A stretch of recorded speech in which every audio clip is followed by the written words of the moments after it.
बिस्मिल्लाहिर्रहमानिर्रहीम, अस्सलामु अलैकुम रहमतुल्लाहि व बरकातुहू। सैयद शाहरी वक़ार अपने यूट्यूब चैनल के साथ अपने नई सीरीज़ प्रेसिडेंट टॉक्स के साथ आज हमारे साथ तशरीफ़ रखते हैं फैसलाबाद से Mohammad Iqbal Ghauri, institute of cost and management accountant of Pakistan के प्रेसिडेंट रह चुके हैं 2016 और 17 के, ठीक है जी। और इसके अलावा सदाकत लिमिटेड के डायरेक्टर स्ट्रेटेजिक एंड प्लानिंग है। Very warm welcome Iqbal Gauri साहब कि आपने हमारे लिए टाइम निकाला। Thank you, Sharik. It's really a great honor for me to join your channel. In fact, मुझे काफी सारे दोस्तों से आपके चैनल के बारे में पता चल रहा था and people are really appreciating your work.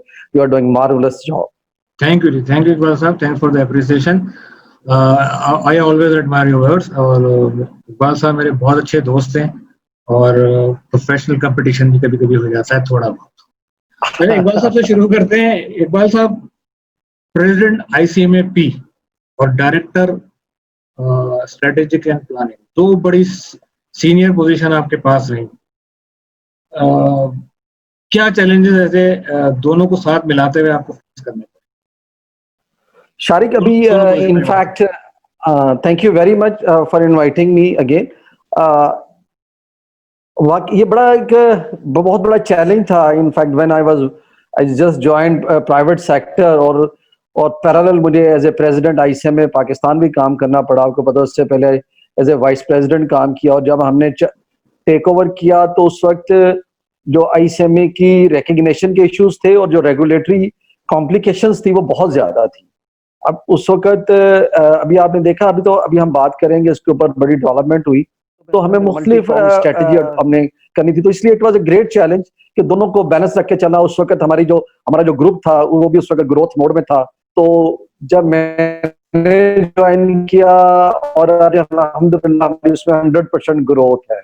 जब मैंने ज्वाइन किया था तो कंपनी का टर्नओवर 8.5 बिलियन था और अब हमने जो लास्ट ईयर क्लोज किया दैट वाज 20 बिलियन। तो ये हमारे ग्रोथ थी। उसमें मुझे पहले CFO काम कर रहा था, फिर मैंने अपने आप को थोड़ा सा ऑर्गेनाइजेशन ने मुझे अपलिफ्ट किया और मैंने as a director strategic planning काम स्टार्ट किया।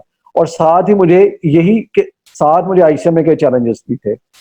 तो अल्लाह का शुक्र है, एक स्टंट पड़ा लेकिन बहरहाल आपने मैनेज कर चलिए, ये भी स्टंट लाइफ में होते रहते हैं। अच्छा, एक चीज में आपका, you have a very diversified role. आप इससे पहले फेस्को में भी रहे हैं, आपने पावर सप्लाई भी देखी, मैं एज ए CFO का बड़ा डाइवर्सिफाइड। उसके बाद एकदम जो है वो टेक्सटाइल इंडस्ट्री आ जाती है, फिर साथ में फिर प्रेसिडेंटशिप और एजुकेशन इंडस्ट्री।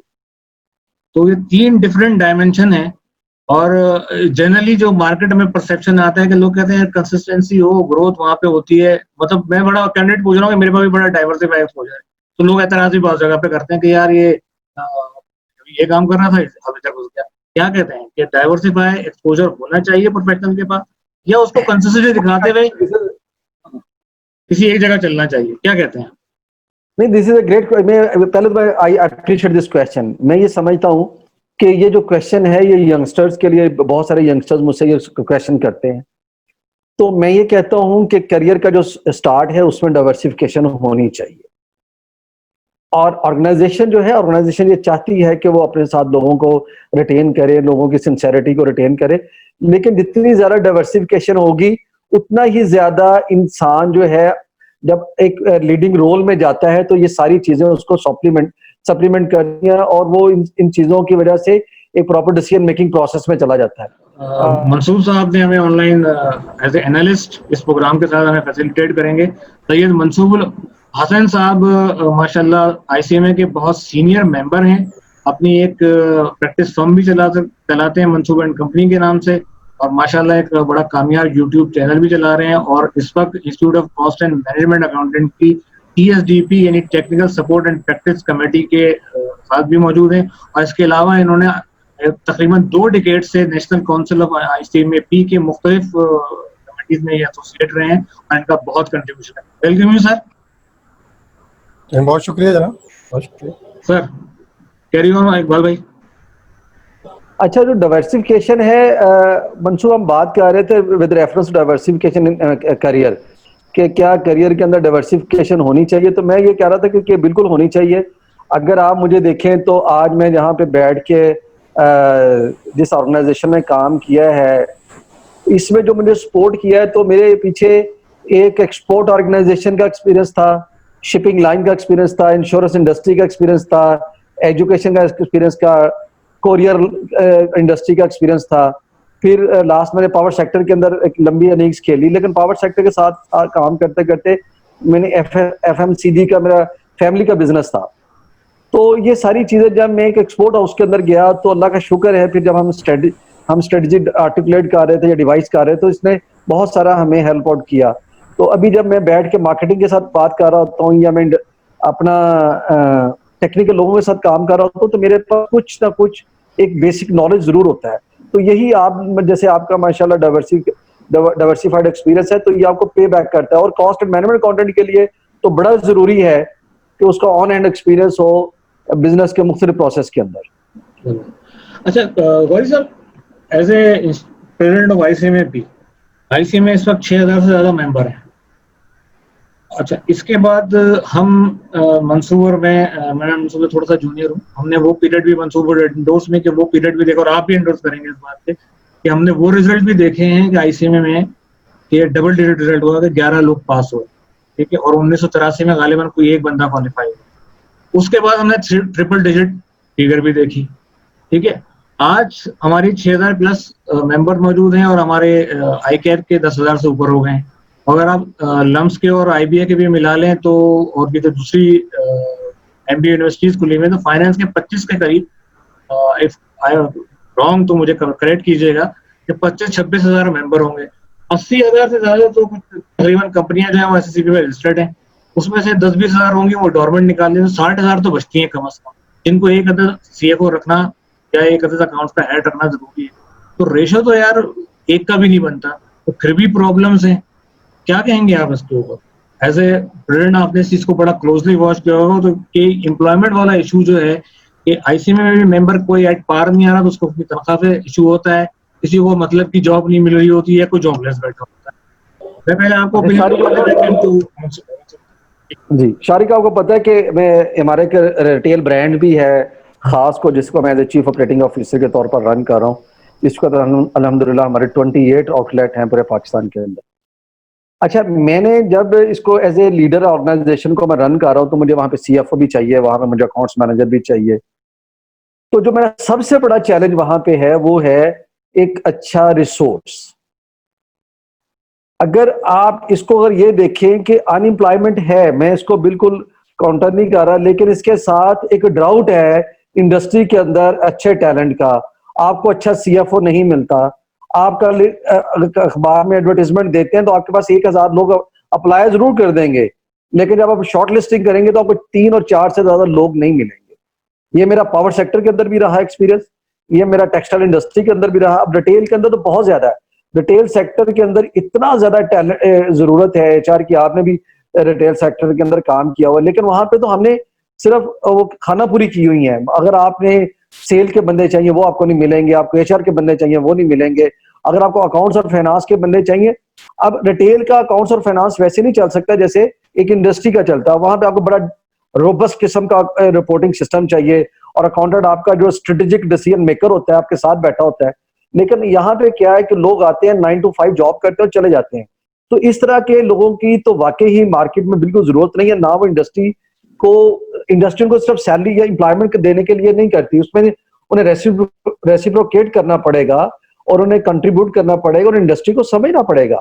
और मैं ये समझता हूँ कि अभी हमारे जो जितने भी आईसीएम में मैं समझता हूँ उससे बहुत बेहतर है।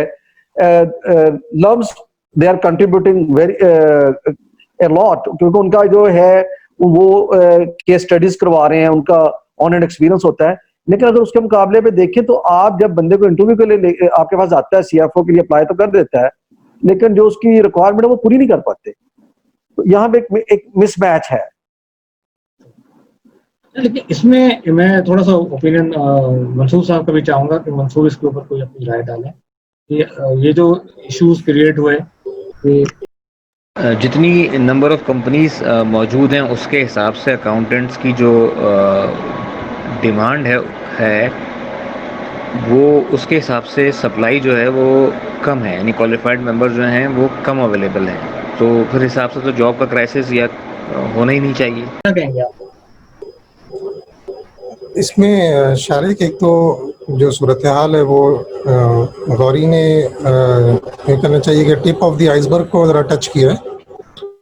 सूरत हाल ये है कि जो हमारी यूनिवर्सिटी एजुकेशन है वो तो तकरीबन टोटली डिसकनेक्टेड है। जो आपने बात की है ना अनएम्प्लॉयमेंट की या डिमांड की और अवेलेबिलिटी ऑफ ह्यूमन रिसोर्स की, तो इसमें मेरी ऑब्जर्वेशन, जो मेरी प्रोफेशनल लाइफ की ऑब्जर्वेशन है, उसके अंदर वो ये है कि जब अभी गौरी ने जो टच किया है पोस्ट की, कि टोटल मिसमैच है जो ह्यूमन रिसोर्स प्रोवाइड कर रहे हैं इदारे उनमें और जो मार्केट डिमांड है उसमें, यानी टोटल डिस्कनेक्ट है मार्केट रिक्वायरमेंट का और ह्यूमन रिसोर्स सप्लाई का। प्राइवेट यूनिवर्सिटीज इंडस्ट्री या पाकिस्तान की ज़रूरत के हिसाब से ह्यूमन रिसोर्स डेवलप नहीं कर रही है, बल्कि वो अपनी इनकम फोरकास्ट करके, प्रोग्राम डिज़ाइन करके अपनी इनकम के लिए डिग्रीज प्रोड्यूस कर रही हैं और डिग्री होल्डर प्रोड्यूस कर रहे हैं। तो इसके लिए एक बड़ी अच्छी टर्मिनोलॉजी जो है वो किसी ने कही थी, मेरी अपनी नहीं है, किसी और ने कही थी, नाम मुझे याद नहीं है वरना क्रेडिट मैं प्रिसाइज नेम के साथ उसको देता, कि हम अनएम्प्लॉयबल एजुकेटेड यूथ तैयार कर रहे हैं। जो हमारा पाकिस्तान है वो ये काम कर रहा है कि अनएम्प्लॉयबल एजुकेटेड यूथ तैयार कर रहा है। उसमें आईटी भी शामिल है, उसमें अकाउंट्स भी शामिल है, उसमें इवन एचआर भी शामिल है, ठीक है। और इंडस्ट्री को, क्योंकि मैं कंसल्टिंग भी देता रहा हूँ, तो इंडस्ट्री के अंदर भी सूरत हाल यही है कि even technical resources properly available नहीं है। लोगों को मतलब इंडस्ट्रीज को लोग चाहिए, बाहर ढेर लगा हुआ है लोगों का और आपको काम का एक बंदा भी नहीं मिलता। अच्छा, प्रोफेशनल इंस्टीट्यूशंस के पास एक एज है, बड़ा एज है। आई कैप की एग्जांपल लेते हैं तो आई कैप को एज ये है कि उसके पास एक पब्लिक प्रैक्टिस का प्लेटफॉर्म है, जिसके अंदर वो सेक्टर वाइज अपने डिपार्टमेंट्स बनाते हैं और सेक्टर वाइज वहाँ पे लोग ऑडिट कर रहे होते हैं, तो पर्टिकुलर सेक्टर के लिए लोग तैयार हो जाते हैं। आईसीएमए के अंदर प्रोफेशनल एजुकेशन का जहाँ तक ताल्लुक है उसमें कोई कमी नहीं है। वर्ल्ड क्लास एजुकेशन हमारे पास मौजूद है, वर्ल्ड क्लास सिलेबस मौजूद है और हमारे स्टूडेंट्स दुनिया में किसी से कम नहीं हैं, उनके पास भी वही नॉलेज मौजूद है। लेकिन जो ड्रॉबैक है वो हमारे स्टूडेंट के पास स्टूडेंट लाइफ में प्रैक्टिकल एक्सपोजर नहीं होता, इसलिए वो अपनी जो भी लाइफ स्टार्ट करता है वो क्वालिफिकेशन के बाद स्टार्ट करता है। और मार्केट के अंदर क्योंकि दो चीज़ें हैं, एक तो ये कि कॉम्पिटेंट रिसोर्सेज शॉर्टेज है उनकी, और दूसरी तरफ इंडस्ट्री को ये नहीं मालूम कि कॉम्पिटेंट रिसोर्सेज कहाँ अवेलेबल है। अगर हम आईसीएमए की एग्जांपल लें तो हमें तकरीबन 70 साल हो रहे हैं और आईसीएमए के बारे में स्टिल इंडस्ट्री पूछती है कि ये क्या करता है, ये क्या कर सकता है, ठीक है। तो इंडस्ट्री की जो बड़ी तादाद है उसको हमारे बारे में नहीं पता, तो एक बहुत बड़ा डिस्कनेक्ट है जिसकी वजह से हमारे मेंबर्स को जॉब्स में वो रिकग्निशन नहीं मिल पा रही जहाँ जिसका वो डिज़र्व करते हैं। और जिन इदारों में पहचान लिए जाते हैं और वो इदारे ऑनेस्टली और सिंसियरली काम करना चाहते हैं तो वहाँ पर हमारे मेंबर्स को बहुत अच्छी रिकग्निशन मिलती है। खुद गौरी इसकी एग्जाम्पल है, इनके इदारे ने इनको पहचाना, इनको समझा तो इनको प्रॉपरली प्लेस कर दिया। लेकिन गौरी से ज़्यादा कॉम्पिटेंट लोग भी मौजूद हैं, मुझसे ज़्यादा कॉम्पिटेंट लोग भी मौजूद हैं, शारिक से ज़्यादा कॉम्पिटेंट भी लोग मौजूद हैं जो कि शायद इस वक्त अनएम्प्लॉयड भी हैं, ठीक है। लेकिन क्योंकि इंडस्ट्री इनको नहीं जानती इसलिए बेचारे वो उस पोजीशन पर नहीं है। ये पर्सनल एफर्ट भी ज्यादा काउंट होंगे। अच्छा गौरी साहब, माशाल्लाह आप प्रेजेंट रहे हैं और आपने बड़े चैलेंजेस आपके है। अभी रिसेंटली एक डेवलपमेंट हुई है और बड़ा शोर है उसका, और मंसूब इज प्रैक्टिस में काफी अरसे से हैं, मोर देन 2 डिकेड हो गए हैं आपको। 10 मिलियन का एम्बिट मिला है ऑडिट का सीएमए प्रैक्टिस। आपको क्या ये लगता है कि इट्स अर्ली, या ये हमें कोई एडवांटेज आ रहा है, या हमारे लिए ये हाउ कैन, क्योंकि आपके पास जो कंपटीशन आ रहा है जिनको आप कॉम्पिटिटर समझ रहे हैं अपना, उनके पास तो एक बड़ा जबरदस्त नेटवर्क मौजूद है, एक बड़ा ऑर्गेनाइज इंफ्रास्ट्रक्चर मौजूद है जो कंट्रीब्यूट भी कर रहा है और वर्ल्ड वाइड है। उनके पास टॉप 4 का क्राइटेरिया आ जाता है जब भी आप उनको सिलेक्ट करने के लिए जाओ। फिर उसके बाद ए कैटेगरी, बी कैटेगरी, फिर सी कैटेगरी। हम कैसे आते हैं, कहाँ फिट होंगे, कैसे अपने आप? शारिक, ये बड़ा जबरदस्त क्वेश्चन है। इनफैक्ट आजकल मेरी बड़ी ट्रोलिंग हो रही है मुख्तलिफ सोशल मीडिया के ऊपर। लोग मुझे डायरेक्ट मैसेजेस भी कर रहे हैं, व्हाट्सएप के ऊपर भी मुझे भिजवा रहे हैं। अभी मैं देख रहा था एक चार्टर्ड अकाउंटेंट है भाई, उन्होंने मुझे कहा कि what is the definition of consumer. मैंने पोस्ट किया तो वो मुझे डायरेक्ट 1 to 1 पूछा है। अच्छा, ये मैं थोड़ा सा, अगर आपके लोगों के पास टाइम है तो I will take few minutes, मैं थोड़ा सा बैकग्राउंड में जाऊंगा। मंसूब तो मेरे साथ शामिल है, मंसूब को पूरी स्टोरी का पता है कि कहाँ से ये बात स्टार्ट हुई थी, कैसे हम लेके चले थे। जब ये कंपनीज एक्ट रीआर्टिकुलेट हुआ 2017 के अंदर, तो उस वक्त I really appreciate the efforts of Mansoob, Mirza Munawwar, फिर इस्लामाबाद से मियां रमजान साहब थे, ये जो हमारे वाइस प्रेसिडेंट हैं शहजाद मलक साहब थे, ये भी उसमें शामिल थे, काजी साहब थे, इवन काजी साहब थे। अच्छा, हम लोगों ने बड़ा एक इनके SCCP के साथ बैठ के बातचीत की और उसके ऊपर एक पूरा एक वर्किंग पेपर बना के इनको दिया सभी लोगों ने। मतलब मैं तो इनका माउथ ऑर्गन था, जो टेक्निकल सपोर्ट थी वो सारी की सारी ये जितने प्रैक्टिसिंग लोग थे ये कर रहे थे, लेकिन उनको मुख्तलिफ प्लेटफॉर्म के ऊपर प्रेजेंट करना था, वो मुख्तलिफ जगहों पे जाना था, तो वो मुझे जाना पड़ता था। उसके ऊपर मेरी बहुत सारी लोगों से, ICAP के लोगों से भी मुलाकात रही। तो देखिए, इसमें सबसे पहले जब हम वहाँ पे लास्ट इन्होंने हमें हम रिकग्नाइज्ड हुए एज एन ऑडिटर, वो 2017 कंपनीज एक्ट के अंदर हुए। अच्छा, ये अभी इस पे हम ज्यादा बात नहीं करेंगे कि हमारा इस वक्त हम एक बाहर एक जंग लड़ रहे हैं, तो इसमें कोई क्रेडिट लेने देने की बात नहीं है। तो मैं ये समझता हूँ उस वक्त सब टीम ने मिलकर काम किया था, उसमें कोई ऑपोजिशन नहीं थी, कोई पॉलिटिकल राइवलरी नहीं थी, सब ने मिलके जहां जहां जिसके पास को वर्किंग पेपर आता था सब ने सपोर्ट किया और सेक्रेटेरिएट को दिया, सेक्रेटेरिएट ने रेगुलेटर को दिया, रेगुलेटर ने फिर हमें बुलाया, फिर हमने उनसे कन्फ्रंट किया। अच्छा, उसमें उस वक्त तय हुआ था, इन्होंने उस वक्त 10 मिलियन का मान लिया था, लेकिन वहां पे फिर एक रिएक्शन आया, तो इन्होंने फिर उसके ऊपर उसको 3 मिलियन के ऊपर कर्टेल कर दिया। लेकिन आपको याद होगा जब साफा कॉन्फ्रेंस हुई थी और प्रेसिडेंट ममनून आए थे, तो वहां पूरी साफा लीडरशिप मौजूद थी। वहां पे मैंने इस केस को दोबारा प्लीड किया प्रेसिडेंट के साथ, और फिर ये मलक शहजाद जो हैं हमारे वाइस प्रेसिडेंट इस वक्त, इन्होंने एक मीटिंग अरेंज करवाई ये जो मांडवी वाला के साथ। तो उस पर मैंने इनको फिर दोबारा प्रेजेंटेशन की। उस प्रेजेंटेशन पे मैंने कहा जी आप ये 3 मिलियन कार्य बड़ी जाती कर रहे हैं, इसको एक तो आप इसको 10 मिलियन के करीब लेके जाए। तो उन्होंने उस वक्त हमसे वादा किया था, तो और सब अगर इसको दोबारा भेजेंगे, अगर सेनेट इसको दोबारा भेजता है तो आपका जितना पहले का काम हुआ है वो दोबारा रीडू करना पड़ेगा। फिर आप इसको 3 मिलियन के ऊपर मान जाएं, और आपने जितनी ज्यादा कम्युनिकेशन हमसे कर दी है, अगर आप कल सेनेट कमेटी में आए और वहां पे मान जाए 3 मिलियन, तो कल हम इसे निकाल देंगे और इसके बाद इंशाल्लाह ताला किसी स्टेज के ऊपर दोबारा होगा तो आप इसको 10 मिलियन तक जाया जा सकता है। अच्छा, अब उसमें ये वो 3 मिलियन तक हो गया। अब जो 10 मिलियन के ऊपर हुआ है, नेशनल जो एग्जिस्टिंग नेशनल काउंसिल है, they have done great job, और उसके ऊपर उन्होंने मुझे इसके बैकग्राउंड का नहीं पता कि बैकड्रॉप पे कैसे हुआ, लेकिन बहरहाल उनका उसमें कंट्रीब्यूशन होगा, क्योंकि ऐसी जब भी SCCP ने ऐसा काम करना तो नेशनल काउंसिल का ऑफिस बिरर को बुलवाता है और तभी ये सारे काम होते हैं, और मुझे उसके ऊपर इन्होंने मैं अप्रिशिएट करता हूँ। लेकिन ये जो भी इसके ऊपर ICAP के लोगों का रिएक्शन है वो मेरी समझ से बाहर है। अभी मैं कुछ दोस्तों से, ICAP के दोस्तों से भी अभी एक कॉन्फ्रेंस मेरी चल रही थी, उसके ऊपर उन्होंने मुझे बुलाया हुआ था, तो मैंने ये कहा था मुझे ये बताएं कि इस वक्त जो आपको क्वालिटी एश्योरेंस फ्रेमवर्क में फंसाया गया है, क्या आपकी जो जितनी छोटी फर्म्स हैं क्या वो इस वक्त डिप्राइव्ड नहीं है? क्या जो आपका इस वक्त ऑडिट है क्या वो इंडिपेंडेंट है? आपका ऑडिट इंडिपेंडेंट नहीं है।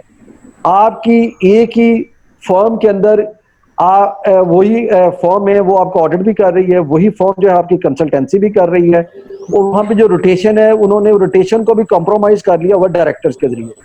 अब दुनिया के अंदर जो OECD के जो ऑडिटेड गाइडलाइंस है यूरोपियन यूनियन की, उसके अंदर उन्होंने यहाँ तक कहा हुआ है कि एक ऑडिट फर्म का जो रेवेन्यू है वो किसी सेक्टर के ऊपर, उसका जो रेवेन्यू है उसकी डिपेंडेबिलिटी एक सेक्टर के ऊपर नहीं होनी चाहिए।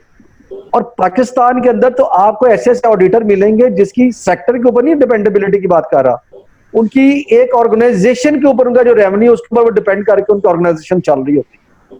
अब इसी तरीके से आप देखिए, पहले बिग फोर के अंदर बिग फोर ने क्वालिटी एश्योरेंस फ्रेमवर्क के ऊपर ला के वो खुद भी एसएमई के अंदर घुस गए हैं। अभी मंसूब बैठे हैं, वो ये बता देंगे आपको कि पहले तो ये छोटे जो डीएफआई वगैरह थे, वो छोटे जो एसएम जो छोटी small and medium auditing firms उनको मिल जाता था। अब उन्होंने कहा जी नहीं, जिसके पास होल्डिंग कंपनी का ऑडिट होगा, सब्सिडरी का ऑडिट भी उसी के पास होगा। तो अब आपने वो जो ऊंट था वो सारे का सारा खेमे में घुसने की कोशिश कर रहा है। और अब ये जो बिग फोर है, मैं ये कहता हूं कि क्या इनको अब level playing field chartered accountants को मिल रहा है? नहीं मिल रहा। तो मैं ये कहता हूं कि इस ऑडिट, इसके अंदर जो मोनोपोली है, जो इसके अंदर हमने आई कैप की मोनोपोली क्यों क्रिएट हुई है कि इसके अंदर एक इन मॉडल के अंदर एक प्रॉब्लम है। इस वक्त जो ये सेल्फ रेगुलेशन है, ये जो जितने भी अब सेल्फ रेगुलेशन आप देख लेंगे, वहां पे कंज्यूमर जो है वो पिस जाएगा, स्टेक होल्डर पिस जाएगा, क्योंकि आपका जो रेगुलेटर है, पूरी दुनिया ने फाइनेंशियल रिपोर्टिंग काउंसिल बना दी हुई है, इवन इंडिया में बन गई है, बांग्लादेश में बन गई है। आप अपने चारों तरफ में देखें कि हर तरफ फाइनेंशियल रिपोर्टिंग काउंसिल बनी है, लेकिन पाकिस्तान में आपका जो ऑडिटिंग प्रोफेशन है उसको रेगुलेट कौन कर रहा है? सेल्फ रेगुलेटेड है, आई कैप के लोग ही कर रहे हैं, उसकी काउंसिल के अंदर वही लोग बैठे हुए हैं। और मैं हैरान हुआ था, मैं एक और हमारी अकाउंटिंग बॉडी है पिफा, उसके बोर्ड पे बैठा था, तो वहां पे हमारे कुछ ऐसे लोग भी बैठ के डिसीजन मेकिंग में शामिल होते हैं जिनका एक कॉन्फ्लिक्ट ऑफ इंटरेस्ट है। तो मैं ये कहता हूं कि पहले तो ये जो हमारा फ्रेमवर्क है इसको सीधा करने की जरूरत है। हमें इमीडिएटली फाइनेंशियल रिपोर्टिंग काउंसिल बनानी चाहिए। अच्छा, जब फाइनेंशियल रिपोर्टिंग काउंसिल के ऊपर पॉइंट रेज किया तो उसके ऊपर हमें जवाब आ गया जी हमने ऑडिट ओवरसाइट बोर्ड बना दिया। अब ऑडिट ओवरसाइट जो बोर्ड जो है उसके अंदर भी आप देखें, वो सिर्फ उन ऑर्गेनाइजेशन के ऑडिट को रेगुलेट करता है जहां पे पब्लिक इंटरेस्ट कंपनीज होती हैं। अच्छा, पब्लिक इंटरेस्ट कंपनी के अंदर भी बड़ा अब उसकी डेफिनेशन के अंदर भी, अब आज के दौर में क्या एक प्राइवेट सेक्टर जिसके हजारों लाखों कंज्यूमर्स हो वो भी पब्लिक इंटरेस्ट कंपनी बन सकती है? तो इसका मतलब ये हुआ कि आपको सारे का सारा जितना ऑडिटिंग की जो रेगुलेशन है, जो आई कैप के पास नेशनल काउंसिल में पड़ी है, वहां से उठानी पड़ेगी और आपको एक इंडिपेंडेंट रेगुलेटर जो आपका ऑडिट ओवरसाइट बोर्ड आपने बना दिया हुआ, आप उसके अंदर प्लेस करें पूरे का पूरा जो जितनी ऑडिटिंग है उसके, और उसके अंदर फिर आप सबको आप इजाजत दें, आप उसके आईसीएमए को आप इंडिपेंडेंट कर दें कि सॉरी अनलिमिटेड कर दें उसके ऑडिटेड राइट्स को। उसमें देखो वहां पे आप क्वालिटी एश्योरेंस बोर्ड बनाएं, जो करना इंडिपेंडेंट कर लें।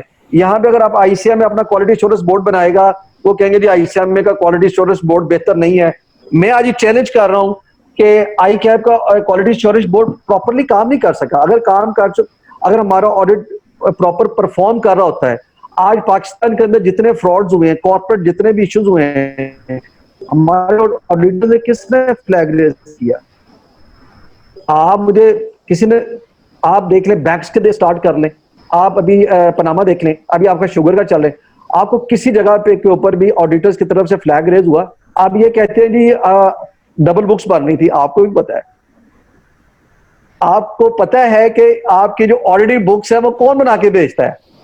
ट्रायल बैलेंस भेजने के बाद कस्टमर कंज्यूमर अगर कंपनी फारिग हो जाए और ऑडिटर जो है वो आपको बना के भेज रहा हो अकाउंट्स और फाइनेंशियल स्टेटमेंट भिजवा रहा हो, सारी की सारी प्रेजेंटेशन जो है उसकी ऑडिटर के हाथ में हो, तो वहां पे आपका जो डिस्क्लोजर ऑफ इंफॉर्मेशन का है, यहाँ पे जो ऑटोनोमस होना ऑडिटर का, वो सारे का सारा कॉम्प्रोमाइज हो जाता है।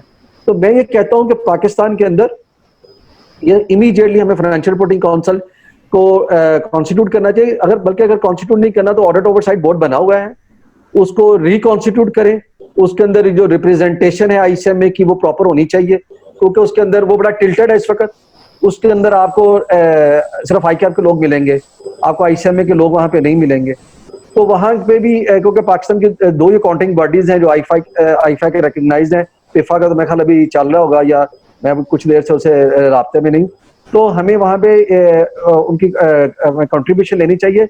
और ये सिर्फ अकाउंटेंट्स नहीं होने चाहिए उसके अंदर सोसाइटी के सारे स्टेक होल्डर होने चाहिए, उसके अंदर आपको एजुकेशनिस्ट भी लेने चाहिए, उसमें आपके कॉर्पोरेट लॉयर्स भी लेने चाहिए, ताकि पूरी जो कंज्यूमर है, हम इस वक्त ये जितने भी हम ऑडिट कर रहे हैं, फाइनेंशियल स्टेटमेंट कर रहे हैं, अल्टीमेटली जो इसका सबसे बड़ा स्टेक होल्डर है वो कंज्यूमर है। तो मेरी ये इसमें ये है कि हमें आईसीएमए को जो मिला है इसको तो हमें एज ए कम्युनिटी अप्रिशिएट करना चाहिए, और इससे जो अगली मंजिल है वो है फाइनेंशियल रिपोर्टिंग काउंसिल की। हमें इमीडिएटली आईसीएमए को, पूरी कम्युनिटी को, बल्कि जो छोटी फर्म्स हैं, आई कैप की छोटी फर्म्स जो हैं, मेरी उनसे रिक्वेस्ट है, जितने भी चार्टर्ड अकाउंटेंट्स हैं उन्हें ये आवाज बुलंद करनी चाहिए कि वो सेल्फ रेगुलेशन मॉडल से निकले, क्योंकि जो उनके इंटरेस्ट को कंप्रोमाइज कोई न्यूट्रल बॉडी ही कर सकती है। अगर आपकी बड़ी फर्म्स के लोग इलेक्शन कॉन्टेस्ट करके नेशनल काउंसिल में आ जाएंगे, क्योंकि आप छोटी फर्म का आदमी इलेक्शन कॉन्टेस्ट करके जीत के आपकी नेशनल काउंसिल में नहीं आ सकता। अगर एक दो हमारे पास एग्जांपल्स हैं भी, अगर आ भी जाते हैं तो वो दूसरे जो बड़ी फर्म्स के लोग हैं वहां पे कंप्रोमाइज हो जाते हैं। अच्छा वॉइस साहब, इसमें थोड़ी सी मुझे तशनगी सी लग रही है। मैं जो एक बेसिक बात जैसे मनसूब ने भी पॉइंट आउट की थी कि हमारे यहाँ शायद एम्प्लॉयमेंट का इशू बाकी रहा, और ये जो स्टेप्स लिए जा रहे हैं सब इस वजह से लिए जा रहे हैं। ये जो 10 मिलियन वाला एम्बिट हमें मिला है कि भाई हमारे मेंबर्स हैं, वो सबसे बड़ी जो किसी भी क्वालिफिकेशन का जो मकसद होता है कि भाई अपना बंदा अपनी ब्रेड एंड बटर जो है वो एक अच्छी रोजी कमाए, जो लोगों के ड्रीम होता है, इसकी वजह से वो प्रोफेशनल एजुकेशन में आता है। तो इस वक्त हमारे पास जो आपने कहा कि ठीक है जी फाइनेंशियल रिपोर्टिंग का बोर्ड बनना चाहिए, ये आगे वे फॉरवर्ड है, लेकिन ये जो इस वक्त हमें 10 मिलियन मिला है, ये जो किक स्टार्टर्स हैं जो नए आने वाले हैं प्रैक्टिस के अंदर, क्या वो उनको कोई गारंटेड बिजनेस देता है या नहीं देता? पहले मैं मंसूर साहब से ओपिनियन लूंगा and then come back to same question जी। मेरा नहीं, अगर गौरी इसमें पहले जवाब देना चाहते हैं तो गौरी। नहीं आप करें प्लीज, मैं करता हूँ। ठीक है, मेरा पॉइंट ऑफ व्यू इसके अंदर ये है कि इसका कोई फाइनेंशियल गेन ज्यादा होने वाला नहीं है। इसका साइकोलॉजिकल गेम है, इसका गेन गेम गलत वर्ड हो गया, गेन जो है यानी जो फायदा है वो साइकोलॉजिकल ज्यादा है, क्योंकि मार्केट में रिकग्निशन जो है वो इन टर्म्स ऑफ वैल्यू बढ़ गई है। अदरवाइज ये ऑडिट्स ऑलरेडी हो रहे हैं, जिनके ये फर्म्स के पास जिनके पास है उनके पास से शिफ्ट होके ये मुश्किल है कि ये आईसीएमए के पास सिर्फ इसलिए आ जाए कि जी क्योंकि अब आईसीएमए 10 मिलियन करने लगा है तो अब हम इनको देंगे। ये सिर्फ उस केस में मुमकिन है कि जहाँ पर के सीएमए ऑलरेडी सर्विस प्रोवाइड कर रहे थे और ऑडिटर का सर्टिफिकेट के लिए वो चार्टर्ड अकाउंटेंट फर्म्स को रुजू करते थे। जैसा गौरी ने बताया कि जो ट्रायल बैलेंस भेज दिया तो इसी तरह एक एक्सेल फाइल भेज देते थे हमारे सीएमए के मेंबर्स, ठीक है, और बाद में बंदा भेज के फाइल उठवा लेते थे। तो अब ये वाला बिजनेस जो है वो हमारे पास जो है वो आ जाएगा, जहाँ पे कि सर्टिफिकेशन के लिए चीज़ें बाहर जा रही थी। एडिशनल बिजनेस ज़रा कम अभी चांसेस हैं, लेकिन साइकोलॉजिकल गेन ज़्यादा इम्पोर्टेंट है बनिस्बत फाइनेंशियल गेन के, और ये साइकोलॉजिकल गेन ही है जिसकी वजह से आई कैप की फर्म्स को खतरा लाक हो गया है। क्योंकि अभी तक ऑनेस्टली स्पीकिंग उनको किसी कंपटीशन का सामना नहीं था, इसलिए जो दिल चाहे वो कर रहे थे। आप स्टॉक एक्सचेंज की हालत देख लें, स्टॉक एक्सचेंज में जो लिस्टेड कंपनीज की हालत है, उनके जो ऑडिटेड अकाउंट्स है उनकी हालत देख लें, उनकी प्रॉफिटेबिलिटी की हालत देख लें और उनकी ऑडिट रिपोर्ट को देख लें। उनकी ऑडिट रिपोर्ट से कहीं भी नहीं लगता कि ये 10 साल से लॉसेस में चल रही है, ठीक है ना। जो सूरत हाल है वो बड़ी ख़राब है, क्योंकि आई कैप को आज तक कंपटीशन का सामना नहीं था। अब क्योंकि कंपटीशन का सामना उनको लग रहा है कि अब करना पड़ेगा, तो इसलिए ज़रा वहाँ पर लोग अब यूँ कह लीजिए कि सर्वाइवल की वजह से उनको अभी सिचुएशन क्रिएट हो रही है, उनके लिए सर्वाइवल सिचुएशन क्रिएट हो रही है। तो ये चीज़ है। यस, इसकी वजह से हमारे मेंबर्स जो हैं वो अब थोड़ा मेंटली स्ट्रांग हो जाएंगे। Now we can do more, तो ये बहुत अच्छी बात है, और मेरे ख्याल में ये ज़्यादा इम्पोर्टेंट है इमीडिएट फाइनेंशियल गेन से। जनाब गौरी साहब। अच्छा शारिक, इसमें देखें मैं ये समझता हूँ कि एक तो कोई ऐसा फेवर नहीं किया गया आईसीएमए मेंबर्स को कि अगर हम इसका, मैंने सिलेबस का रिव्यू किया था, मंसूर मेरे साथ ही थे, तो उस वक्त I was chairman education committee, तो उस वक्त जब हमने आई कैप ये वो सारा किया, तो मैंने ये कहा कि यार हम क्या लोग प्रोड्यूस कर रहे हैं, जो हमारा जितना रिच हमारा सिलेबस है, जो हम लोगों का अगर हम उसको कंपैरिजन करें अपना कॉस्ट का, ये तो हमारे, मैं ये समझता हूँ कि हम बहुत सारे एरियाज में दूसरे क्वालिफाइड अकाउंटेंट से बेहतर है। अच्छा, एक तो ये, दूसरा फिर अगर सिर्फ हम ये कहें कि जी एक हम इंस्टीट्यूट को डेवलप किया, उसको बनाया गया और उसका एक मैंडेट था कॉस्ट ऑडिट का था। अच्छा, जब कॉस्ट ऑडिट के मैंडेट के अंदर इन्होंने इन्विजन की और उसके अंदर कॉस्ट ऑडिट के राइट जो हैं वो उन्होंने उठा के कॉस्ट अकाउंटेंट से चार्टर्ड अकाउंटेंट्स को दे दिए। चले जी ठीक है, इंडस्ट्री का फायदा, जितना बड़ा मेन्यू होता है, जितना बड़ा लोगों के पास ऑप्शंस होते हैं, तो इंडस्ट्री कंफर्टेबल फील करती है कि उसने कॉस्ट ऑडिट एक कॉस्ट एंड मैनेजमेंट अकाउंटेंट से कराना है कि चार्टर्ड अकाउंटेंट से कराना है, ठीक है। अच्छा, लेकिन फिर इसी तरीके से जब हम फाइनेंशियल ऑडिट की बात करते हैं तो why financial audit was only prerogative of chartered accountants, उसके अंदर हम क्यों थे? तो जैसे ही ये इंशाल्लाह ताला हमारी जो फर्म्स हैं they are performing very well, Mansoob is doing great job in Karachi. अब उसके अंदर आप देख लें TMRC है, वो मुस्तफा काजी साहब काम कर रहे हैं, शहजाद मलिक काम कर रहे हैं और बड़े सारे लोग काम कर रहे हैं। और मैं समझता हूँ जैसे जैसे अभी पहले लोगों के ये चार्टर्ड अकाउंटेंट अपने पास एम्प्लॉय किया हुआ था, ये उसकी सर्विसेज ले लेते थे। मैं ये समझता हूँ इससे फाइनेंशियल गेन भी होगा और सबसे बड़ी जो मैं कहता हूँ फायदा होगा वो इंडस्ट्री को होगा। और इससे भी ज्यादा फायदा जितनी स्मॉल और मीडियम चार्टर्ड अकाउंटेंट फर्म है उनको बड़ा फायदा होना है इसका, क्योंकि अब उनके साथ एक और इंस्टीट्यूट आके खड़ा हो गया है जो बड़ी फर्म के बारे में जो लोगों को बताएगा। देखिए, अगर हम थोड़ा सा समझे इस बात को कि एक ही फर्म का पार्टनर है, वो उसका टैक्स कंसल्टेंट है, उसका दूसरा पार्टनर जो है वो उसको ऑडिट कर रहा है, कि उसी का ही जो जिसने 2 साल पहले ऑडिट किया था वो उसका CFO है, जिससे 5 साल ऑडिट पहले ऑडिट किया था वो उसका चीफ इंटरनल ऑडिटर है, और जो उसका अभी नया फ्रेश होकर बंदा आया है वो उसका अकाउंट्स मैनेजर है। अब मुझे ये बताएं कि यहाँ पे आपकी ट्रांसपेरेंसी कहाँ पे जाएगी? यहाँ मैं ये कहता हूँ, अभी मुझे किसी ने वहां पे फेसबुक पे लिंक किया तो उसने कहा कि जी कि अगर हम ऐसे करें कि ऑडिटर एक ICAP का हो या ऑडिटर ICMA का हो, लेकिन CFO जो दूसरे इंस्टीट्यूट से हो।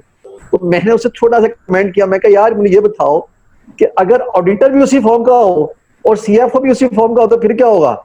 इस वक्त जो हमें चैलेंज है, यानी कि जो सीनियर, आप ये देखें, जो सीनियर जिसने कंपनी में ऑडिट किया 2 साल पहले वो आके CFO ला के आया, और उसका जो जूनियर है वो अगली ऑडिट असाइनमेंट उसके पास करने आया है। आपके पास एग्जांपल्स हैं मार्केट के अंदर, इंडस्ट्री के अंदर एग्जांपल्स हैं कि वो सीनियर था, उसने ऑडिट किया करने के। तो मैं ये कहता हूं कि हमें अपने सबसे पहले हमें इसकी जो इंडिपेंडेंसी है ना उसको इंश्योर करना, उसके लिए रोटेशन ऑफ पार्टनर्स इसको इंश्योर करना चाहिए। फिर इनकी जो डिपेंडेबिलिटी है, जो इनकी डिपेंडेंस है किसी भी सेक्टर के ऊपर, किसी ऑर्गेनाइजेशन के ऊपर, वो इनकी खत्म होनी चाहिए। इनके रेवेन्यू का शेयर किसी भी सेक्टर का 20% से ज्यादा नहीं होना चाहिए किसी भी एक फर्म का। मतलब मैं ये कहता हूं कि फर्ज करें मंसूब की ऑडिट फर्म है और मंसूब अगर उसको चला रहे हैं, तो मैं ये कहूंगा कि मंसूब के बाद डाइवर्सिफिकेशन होनी चाहिए। इसका 20% जो है, फॉर एग्जाम्पल ये टेक्सटाइल सेक्टर में काम कर रहा है तो इसका जो रेवेन्यू है कंपनी का टोटल रेवेन्यू 20% से ज्यादा टेक्सटाइल सेक्टर से आने नहीं चाहिए। उसके बाद इसके ऊपर बाहर होना चाहिए और देन उसको किसी और सेक्टर के अंदर काम करना चाहिए ताकि इसकी डिपेंडेबिलिटी एक सेक्टर के ऊपर ना हो। अच्छा, एक सेक्टर के ऊपर तो बाहर फिर ऑर्गेनाइजेशन आ जाती है। अभी आप देखेंगे इतने बड़े ऑडिट है इनके पास, गवर्नमेंट ऑडिट आप ये लोग लेते हैं और गवर्नमेंट ऑडिट लेने का मकसद सिर्फ ये होता है कि इन्होंने ऑर्गेनाइजेशन का रेवेन्यू शो करना होता है कि हमने इतनी बड़ी ऑर्गेनाइजेशन, मतलब मैं ये बताऊंगा, अगर आप ये चेक करें कि अगर एक पब्लिक सेक्टर ऑर्गेनाइजेशन जिसका रेवेन्यू 150 बिलियन हो, जिसका रेवेन्यू 150 बिलियन हो और उसकी ऑडिट असाइनमेंट इन्होंने की हो सिर्फ 14-15 लाख रुपए में, और उसके जो एम्प्लॉइज हो 20,000 हो, ठीक है, और उसके ऑपोजिट छोटी सी ऑर्गेनाइजेशन हो जिसका रेवेन्यू 15-16 बिलियन हो और उसकी ऑडिट फी जो हो वो 25 से 30 लाख हो। इसका क्या कंपैरिजन बनता है? हमें क्या समझ आती है ये? अच्छा, अब हो क्या रहा है कि गवर्नमेंट ऑर्गेनाइजेशन है जी, इसके अंदर आपने ये 4, अब ये देखिए कैसे मामला चल रहा है कि जी गवर्नमेंट ऑर्गेनाइजेशन आपने बिग 4 के अलावा किसी से ऑडिट नहीं करवाना, ठीक हो गया जी। अच्छा, अब वहां पे इन्होंने अपने रेगुलेशन में डाल देना है कि जी ए के अंदर वही आएगा जिसने ऐसी ऑर्गेनाइजेशन का ऑडिट किया जिसका इतना रेवेन्यू हो, इतनी बड़ी ऑर्गेनाइजेशन का रेवेन्यू। तो वो ऑलरेडी इन्होंने तो ये कॉम्प्रोमाइज किए हुए, ये इनके रूल्स को देखने की जरूरत है। मैंने उस वक्त बड़ा इसके डिटेल से एक आर्टिकल भी लिखा था, उसके अंदर मैं 3-4 साल से मैं उसको देख नहीं सका, लेकिन मैं कहता हूं कि आप लोग अब इसमें इन्वॉल्व हैं, आप इसके ऊपर देखें, इनके रेगुलेशन मंगवाएं, और फिर मैं कहता हूं कि इनके चार्टर्ड अकाउंटेंट्स, जो छोटी फर्म्स के चार्टर्ड अकाउंटेंट्स हैं, आप उनको एंगेज करें। वो बेचारे इस वक्त जितना सफर कर रहे हैं, मेरे पास फर्गूसन के पड़े हुए लोग या दूसरे लोग जॉब कर रहे हैं, मेरे पास राकत के अंदर थे, ईवाई के भी थे। अब उनसे मैंने पूछा यार प्रैक्टिस, कहते सर प्रैक्टिस हम नहीं कर सकते, प्रैक्टिस करनी तो अपनी फॉर्म में जाके करेंगे, छोटी फॉर्म बनाएंगे, सर इतना पैसा ये वो। तो क्या हम एक लेवल प्लेइंग फील्ड किसी भी क्वालिफाइड चार्टर्ड अकाउंटेंट को दे रहे हैं? अभी एशिया में एफसीए में की तो बात छोड़ ही देना अभी। तो मैं ये समझता हूं ये जो मोनोपोली है, हमें इस मोनोपोली को खत्म करना चाहिए। ये मोनोपोली हमेशा अब्यूज करती है, हर स्टेक होल्डर को अब्यूज करती है, और फिर सबसे ज्यादा अब्यूज करती है कंज्यूमर को। तो ये जो मोनोपोली ये जो चैलेंज हुई है, तो मैं ये अप्रिशिएट करूंगा जिस जिसकी भी इसमें कंट्रीब्यूशन है, और मैं उम्मीद करता हूं आप लोगों से जो आप प्रैक्टिस कर रहे हैं कि आप इंशाल्लाह ताला इसमें बहुत बढ़ चढ़ के अपनी जो क्वालिटी आपका एश्योरेंस फ्रेमवर्क है उसके मुताबिक अपनी कैपेसिटी बिल्डिंग करेंगे, और आप इसको इंशाल्लाह ताला इंडस्ट्री में कंट्रीब्यूट करेंगे। अभी इस वक्त शारिक का एक और प्रॉब्लम है जो अभी मंसूब ने बताया, मैं इसको बिल्कुल एक्नॉलेज करता हूं। इंडस्ट्री को पता नहीं है कि कॉस्ट एंड मैनेजमेंट कॉन्ट्रैक्ट्स क्या कंट्रीब्यूट कर सकता है।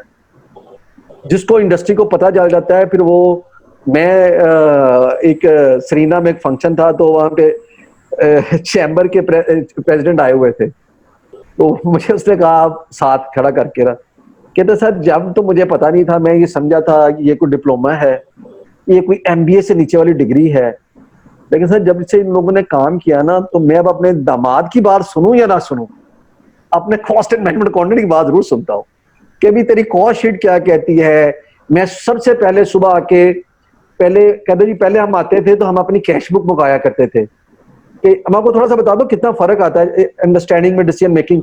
कहता मैं सबसे पहले अपनी कैश बुक मंगवाता था, अपनी प्रोडक्शन मंगवाता था, उसके बाद मैं अपना काम स्टार्ट करता था। लेकिन कहता अब क्या होता है कि मैं सबसे पहले अपनी कॉस्ट शीट मंगवाता हूँ कि कल जो मेरी प्रोडक्शन हुई है उसके ऊपर मेरी कॉस्ट शीट है, उसका क्या स्टेटस है, मेरी एफिशिएंसी क्या रही है, मेरे अर्ली मिनट्स लॉस क्या था, मेरा लॉस्ट मिनट मैंने वो हमारे जो कॉस्ट एंड मैनेजमेंट कॉन्ट्रैक्ट उनको ये कैलकुलेट करके बता रहे हैं कि जो लोग आपके सुबह सुबह आते हैं, जो चाय पीते हैं, ये करते हैं, उसका अर्ली मिनट लॉस ये है, आपका जो एंडिंग मिनट्स लॉस है वो कैलकुलेट करें। कहते सर ये बातें हमें किसी ने नहीं सिखाई थी, हमें वो कॉस्ट स्टीम की कॉस्ट कैलकुलेट करके दे रहे हैं, वो हमें ये भी कैलकुलेट करके दे रहे हैं कि ये जो आप मीटिंग करते हैं, हमारे डायरेक्टर्स मीटिंग कर रहे हैं, ये हमारा सीईओ मीटिंग कर रहा है, इसकी कंपनी को पर मिनट कॉस्ट क्या पड़ रही है। कहते पहले मैं बुलवा लेता था, सीएफओ को बुलवा लेता था, डायरेक्टर्स को बुलवा लेता था, बैठे मीटिंग कर रहे हैं टेक्निकल, मैं समझता था मैं बहुत बड़ा इंडस्ट्रियलिस्ट, तो सुबह से लेकर शाम तक इनकी मीटिंग करता हूँ। कहता जब से उन्होंने मुझे बताया है कि सर आपको पर मिनट जो मीटिंग है ना, ये 5 लाख रुपए में पड़ती है, तो कहता है जब मीटिंग को जितना प्रोडक्टिव के बाद हुआ है, जब से उसने मुझे कैलकुलेशन दी है, कहता उसके बाद मेरा घड़ी के ऊपर टाइम रहता है कि ये बंदे मीटिंग करें, उसके बाद अपना काम अपने फील्ड अपना जितने फ्लोर पे जाके काम करें। तो जितना कॉस्ट एंड मैनेजमेंट अकाउंटेंट ने डिसीजन मेकिंग में हेल्प आउट किया है, और जितना और फिर उसको ट्रांसपेरेंट किया है, मसलन उनको एक पता नहीं होता था साल तक कि जो उनके फाइनेंशियल्स का क्या स्टेटस होगा। आज वो पहले तो मंथली क्वार्टरली पे आए, मंथली पे आए, आज लोग डेली अपना फाइनेंशियल पोजीशन देख के घर जाते हैं कि आज हमारी ऑर्गेनाइजेशन किस तरफ जा रही है। और मैं इसमें ये देखे हमारे आईसीएमए के लोगों ने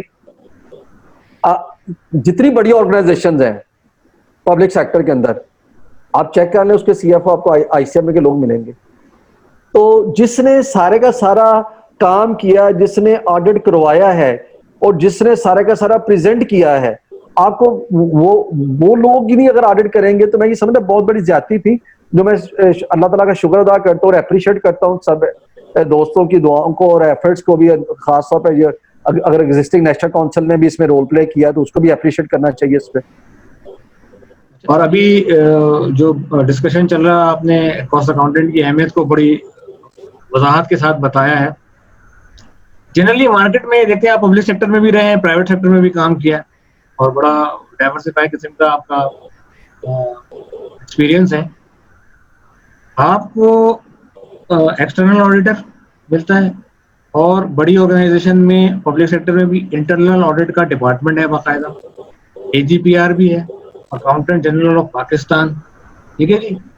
तो उसके अलावा ये 3 तो फैक्टर आपको पब्लिक सेक्टर और प्राइवेट सेक्टर में जाके आपको पास आ रहे हैं। इंटरनल ऑडिट का एक बाकायदा डिपार्टमेंट, 69 ईयर्स IC में भी को स्टेब्लिश हुए हो गए।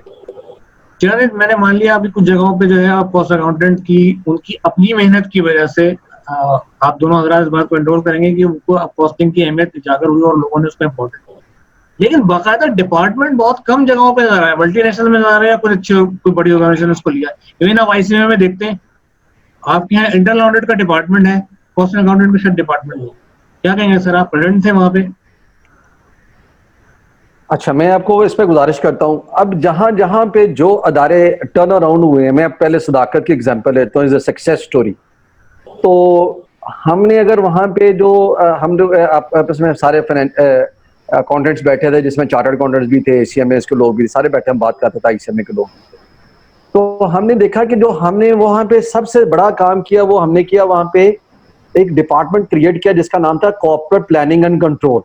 ये आपको पता है, ये कॉस्ट अकाउंटेंट की ही शक्ल, अगर आप मेक्स एंड मीक के ऊपर देखें तो वहां पे भी आपको कॉस्ट अकाउंटिंग की बजाय आपको कॉर्पोरेट प्लानिंग एंड कंट्रोल नजर आएगा। तो वो हमारा एक डिपार्टमेंट था जिसमें हमने एक रिच किस्म का मैनेजमेंट अकाउंटिंग सिस्टम जो है वो डेवलप किया।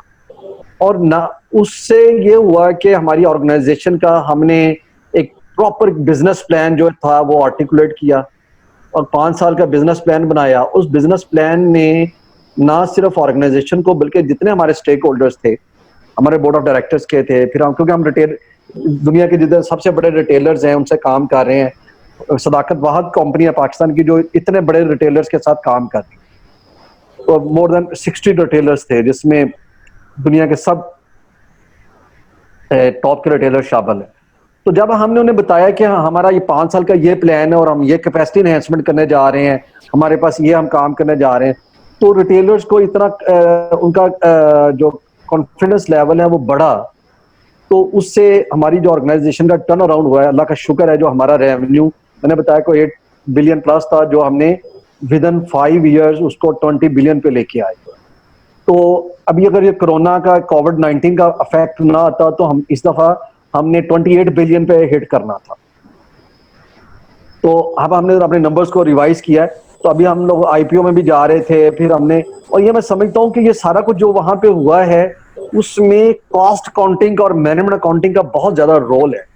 और अब इस मैनेजमेंट अकाउंटिंग एक और भी शारीरिक प्रॉब्लम है, हम इंडस्ट्री से, गवर्नमेंट से तो गिला करते हैं, क्या हम ये समझते हैं, ये मेरी मंसूब से अक्सर बात इनके घर में भी हुई थी कि कॉस्ट अकाउंटेंट क्वालिफाई होता है, क्वालिफाई करने तक वो बड़ा अच्छा कॉस्ट अकाउंटेंट रहता है, उसके बाद जैसे उसे जॉब मिलती है वो कॉस्ट अकाउंटिंग को डाइवोर्स कर देता है, उसके बाद वो अकाउंट्स मैनेजर बन जाता है, वो CFO बन जाता है, वो फाइनेंस मैनेजर बन जाता है, लेकिन वो मैनेजमेंट अकाउंटिंग और कॉस्ट अकाउंटिंग नहीं करता। अच्छा, जिन लोगों ने, मैं ये समझता हूँ बहुत ज्यादा प्रोग्रेस किया, डेवलपमेंट किया है एज ए मैनेजमेंट अकाउंटेंट, उन्होंने रियल मैनेजमेंट अकाउंटिंग की है। आप जितने भी अपने इर्द गिर्द नजर दौड़ा लें, आपको लोग नजर आएंगे, 95% लोग नजर आएंगे जिन्होंने, इस वजह से वो शाइनिंग स्टार हैं कि उन्होंने रियल मैनेजमेंट अकाउंटिंग एग्जिबिट की अपनी ऑर्गेनाइजेशन के अंदर। मैं आज भी उन्हें कहता हूं कि मैं एज ए डायरेक्टर फाइनेंस या CFO काम कर रहा, तो मैं कहता था मेरे पास अकाउंटिंग के इश्यू में का अकाउंट्स मैनेजर देख लें, मैंने इसमें क्या वैल्यू ऐड करनी है। मैं हमेशा बिजनेस प्लान के ऊपर जाता था कि आप बिजनेस प्लान लेके आए, आप जो परफॉर्मेंस मैनेजमेंट सिस्टम है हम उसको डेवलप करते थे, हम अपने की परफॉर्मेंस इंडिकेटर्स डेवलप करते हैं। अभी आप देखें हमारी ऑर्गेनाइजेशन के अंदर या जहां पे भी, अभी आपने देखा, आप कहते ICMA में नहीं था, आप अगर ICMA की वेबसाइट पे जाएं या आप जो उसकी एनुअल रिपोर्ट निकालें, तो वहां पे हमने बकायदा कॉस्ट अकाउंट्स बनाए थे, और वो बनवाए थे, ये मेरे साथ साहब बैठे हैं, इनकी कंट्रीब्यूशन से वो बने थे। कि आपको याद है उसकी कॉस्ट रिपोर्ट मैंने बनवाई थी, मैं आपको डाटा भेजा था, आपने कहा यार ये बड़ी मुश्किल है इसके अंदर, फिर भी इन्होंने बड़ी कोशिश करके हमें दी और हमने उसको उसी तरीके से उसका थोड़ा सा हमने किया और उसको हमने एनुअल रिपोर्ट्स में छापी। फिर हमने की परफॉर्मेंस इंडिकेटर्स हर डायरेक्टर्स के वेबसाइट पे अपलोड कर दिए थे कि जी हर डायरेक्टर्स के वो की परफॉर्मेंस इंडिकेटर्स पड़े होते थे। मैंने कहा था जो बंदा जाए जाके देख ले, वो ट्रांसपेरेंसी होनी चाहिए। अभी आप फेस्को के अंदर देखे, मैं अभी शारिक आपको बड़ी एक जबरदस्त और मजे की बात बताता हूँ, वो आप अभी चेक कर सकते हैं, अभी आप इंटरनेट पे जाके चेक करें। जब मैंने वहां पे चार्ज लिया तो वहां पे सबसे बड़ा जो इशू था वो बिल्स की पेमेंट का था कि बिल्स की पेमेंट, बिल आ रहे हैं, ठेकेदारों की लाइनें लगी हुई हैं, पेंशनर्स की लाइन लगी हुई है, लोगों को पता नहीं था बिल्स किधर है। तो मैंने क्या किया, मैंने कहा जी इसका काम ये एक इसका मेरिट ऑर्डर बनाया जाए और सबसे पहले इसकी ट्रांसपेरेंसी कर। ये ट्रांसपेरेंसी के ऊपर मैं अक्सर जो जोर देता हूँ उसकी एक वजह है। तो मैंने कहा कि उसको हमने वेबसाइट पर डाल दिया, जिसका बिल आया वो किसके पास पड़ा, वो असिस्टेंट डायरेक्टर के पास पड़ा है, वो अकाउंट्स ऑफिसर के पास पड़ा है। उस शाम पे वो जिसके पास भी पेंडिंग है हम वेबसाइट पे चढ़ा देते थे, उस सीईओ के पास भी पेंडिंग होता था। अभी भी आप जाके आप जाएं फेस्को की वेबसाइट पे, आप उनका डैशबोर्ड चेक करें, डैशबोर्ड में आपको नजर आ जाएगा कि फलाना बिल सीईओ ने किस दिन साइन किया, सीएफओ ने किस दिन साइन किया, कितने दिन लिए। अच्छा, जब ये ट्रांसपेरेंसी ऑर्गेनाइजेशन के अंदर आती है, जब ये एमआईएस सिस्टम या परफॉर्मेंस वैल्यूएशन या केपीएस बनाते हैं, तो ये काम एक कॉस्ट मैनेजमेंट अकाउंटेंट कर सकता है जिसने ये सारे प्रोसेस पढ़े होते हैं, जिसकी प्रॉपर ओरिएंटेशन होती है। अब इशू ये है कि हमने पढ़ तो लेते हैं, लेकिन फिर हमें दाल रोटी का एक मामला तो है, उस पर तो कोई गिला नहीं कर सकता, उस पर तो कोई नहीं है, दाल रोटी भी करनी है। लेकिन हमें थोड़ा थोड़ा अकाउंट्स मैनेजर, मैं सबसे कहता हूँ कि ठीक है जी आप अकाउंट्स मैनेजर के तौर पर काम करें सीएफ, लेकिन थोड़ा सा फ्लेवर तो दें। मुझे भी उन्होंने सीएफओ के तौर पर लिया था, लेकिन मैंने वहां पे सीपीसी डिपार्टमेंट धक्के से बना दिया। आज मेरी ऑर्गेनाइजेशन के अंदर वो सीएफओ को इतनी लिफ्ट नहीं कराई जाती, डायरेक्टर फाइनेंस को इतनी लिफ्ट नहीं कराई जाती जितनी हमारे जो जीएम सीपीसी है उसको लिफ्ट कराई जाती है। उसकी वजह यह है कि वो हर डिसीजन मेकिंग के अंदर उसका जो डाटा है वो डिसीजन मेकिंग में उसको एक फाउंडेशन प्रोवाइड कर रहा होता है। तो मैं ये कहूंगा सारे जितने भी क्वालिफाइड अकाउंटेंट हैं, एक्सपीरियंस्ड हैं, फ्रेश हैं, कि please please please do management accounting. आप एग्जिबिट करें मैनेजमेंट अकाउंटिंग को, और उसके लिए जरूरी नहीं है कि आपके पास वो कोई आपको आके बताएगा कि जी मैंने ये सिस्टम कैसे आप शुरू करें। आपने पढ़ा हुआ है, अल्लाह का नाम लेके थोड़ा थोड़ा स्टार्ट करते जाएं। जो आपने पढ़ा है वो आपको कॉल बैक करेगा और आपको वो जो हाइबरनेशन में चीजें गई हैं वो खत्म हो रीएक्टिवेट हो जाएंगी, और आप एक बड़ा अच्छा वहां पे मैनेजमेंट इंफॉर्मेशन सिस्टम डेवलप करके दें। उसका सबसे पहला ये आप बिजनेस प्लान बनाए, जिस ऑर्गेनाइजेशन को ज्वाइन करें वहां का आप परफॉर्मेंस रिव्यू सिस्टम बनाएं, उनका केपीएस डेवलप करके दें। फिर उनके अंदर डिसीजन मेकिंग के अंदर आप उनके साथ वो आपको खुद बैठाएंगे, जब आप उनको ऑर्गेनाइजेशन देखें। सेठ जो है ना, सेठ क्या है, जो कैपिटल है वो तो वेल्थ एक्यूमुलेशन के ऊपर सारी दुनिया काम कर रही है।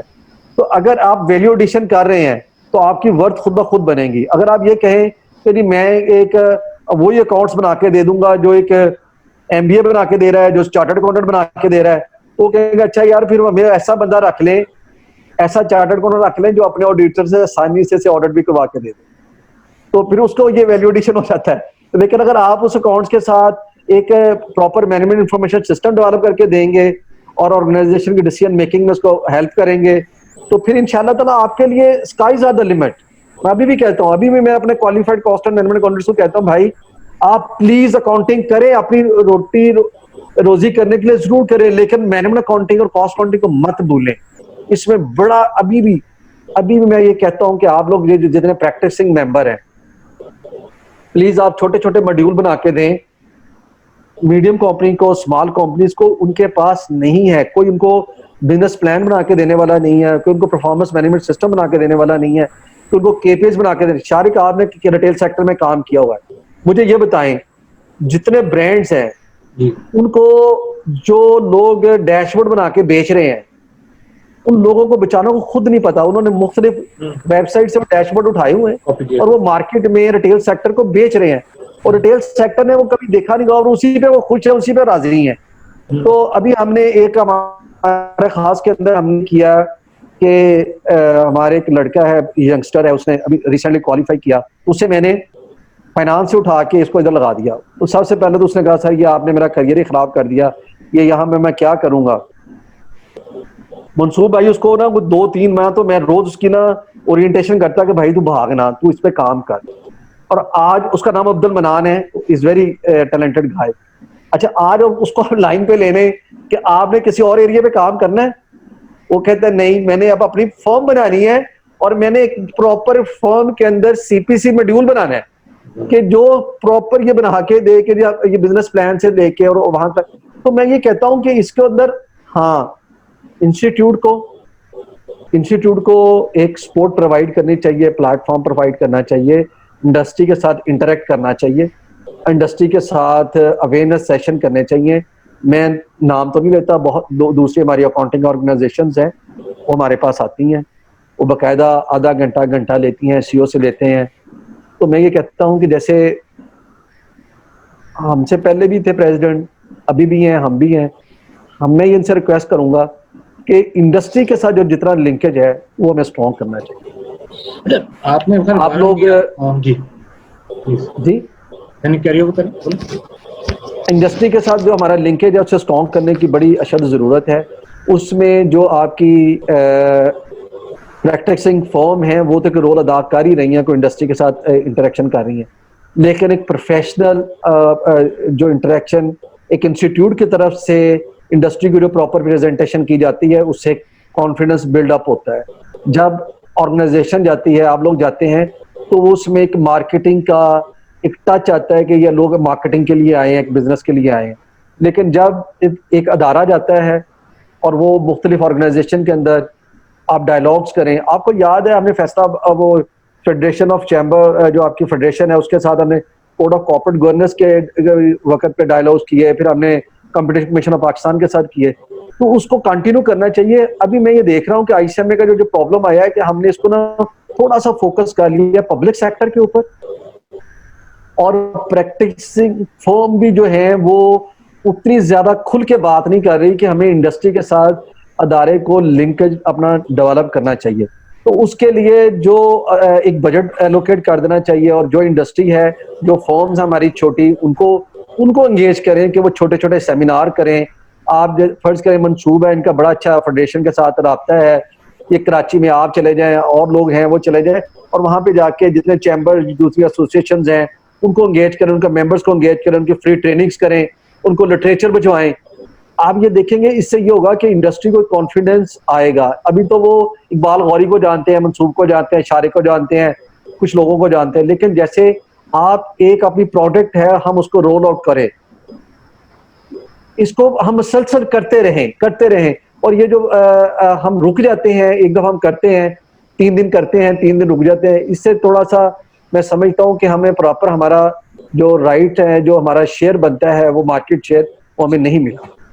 असल में ये जो बात मैंने की थी आपसे, जो बहरहाल आपने एक वे फॉरवर्ड बता दिया और मसले का हल बताया कि भाई जाओ उस तरह जाके काम करो, लेकिन बात ये थी कि हम 69 ईयर से, मैं मंसूब की तरफ भी चाहूंगा कि वो रोशनी डालें कि हम 69 सालों से ऑडिट के लिए तो फाइट करते रहे, ठीक है, लेकिन हमने कभी कॉस्टिंग के लिए नहीं फाइट की। बाकी आप जो बात बता रहे हैं आपने पर्सनल लेवल पे यकीनन इसके लिए डेवलपमेंट का काम किया, बड़ी हाईली अप्रिशिएटेड बात है, लेकिन शायद और जो मंसूर साहब ने आपको आईसीएमए के लिए केपीआईज बना के दिए, तो ये तो आउटसोर्स पार्टी भी हो, तो बाकायदा डिपार्टमेंट तो नजर नहीं आ रहा। क्या कहेंगे मंसूर साहब? ये इंटरनल ऑडिट का तो बाकायदा एक फंक्शन नजर आता है, हर जगह नजर आता है, तो क्या जो बात हमें पहले करनी चाहिए थी या क्या हमने क्यों इशू जो है ना, देखो इशू शारिक, इसमें इशू जो है ना वो वही वाला है और ब्लेंडेड है, और उसमें वो भी शामिल है जो बात हमने अपने प्रैक्टिसिंग फर्म वाले प्रोग्राम में कही थी कि पहले यहाँ से लेते हैं कि एक तो ये कि जो हमारा मेंबर जब शुरू होता है, जॉब शुरू करता है, तो शायद थोड़ा सा मैनेजमेंट अकाउंटेंट होता है, बाद में फिर वो फाइनेंस मैनेजर बनने की कोशिश में लग जाता है, और रीज़न बीइंग के वो मार्केट में पैसे फाइनेंस मैनेजर को ज़्यादा मिल रहे होते हैं, या समझा ही जाता है कि जी के जो प्रोग्रेशन की जो लेडर है उसमें फाइनेंस मैनेजर शामिल है, उसके बाद जीएम फाइनेंस शामिल है, उसके बाद डायरेक्टर फाइनेंस शामिल है, उसके बाद घर का रास्ता है। तो ये जो है ना जो प्रोग्रेशन लेडर है ना, ये गलत बनी हुई है, और यही गलत लेडर जो है ना वो इंस्टीट्यूट में भी गलत सिखाई जाती है, जो क्लासरूम में डिफरेंट टीचर्स आते हैं जो आके बात करते हैं कि जी आपको ये बनना है, फिर ये बनना है, फिर ये बनना है, तो बच्चे को तो कुछ नहीं पता होता। बच्चे को तो जो बताया जाएगा वो तो वो करता है, ठीक है ना।